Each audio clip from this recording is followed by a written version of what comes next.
لله الأمر من قبل ومن بعد، وما نعرفش ربنا مخبي إيه. بس أقسم بالله الهدف بتاع بيراميدز النهارده أكنك جبت خنجر حطيته في قلبي وقلب كل أهلاوي.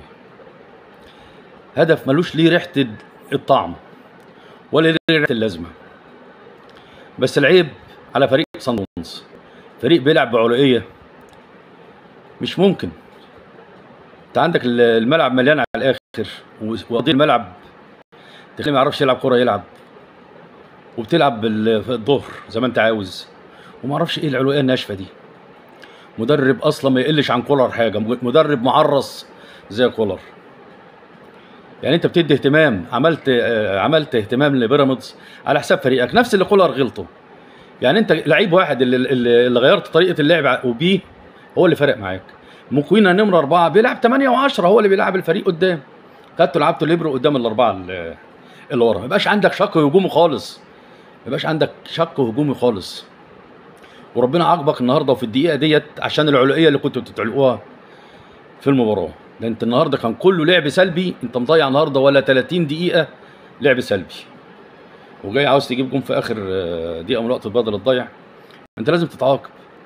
بس الخوف مش حجه ان بيراميدز ياخد بطوله. ما السنه اللي فاتت واخد كاس مصر من زد، ما خدهاش من الاهلي ولا زمالك.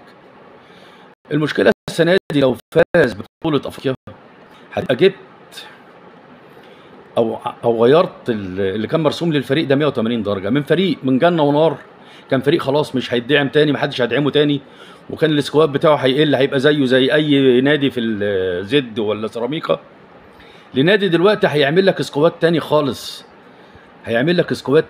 هيجيب لعيبه زي ما كان تركي الشيخ بيجيب اللعيبه عشان هيلعب في الانتر كونتيننتال، وفريق هيبقى ضامن وجوده في كاس عالم 29 هو واهلي جده والفايز من انتر وباريس سان جيرمان.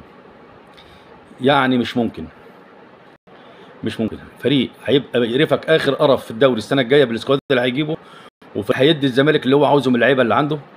انت عندك النهارده مهند لاشين اتفقوا مع الزمالك خلاص ان هو يروح للزمالك السنه دي، وهو اللي عمل الكوره الميته دي ملهاش ريحه اللازمه، وتعدي من الطرزانات اللي واقفين ورا، والواد يحطها ويكملها. والجون حتى اللي اسمه الجون بتاعهم اللي بيقولوا عليه جون كويس، تعدت من قدامه برضه ودخلت. بطوله اسهل من السهل.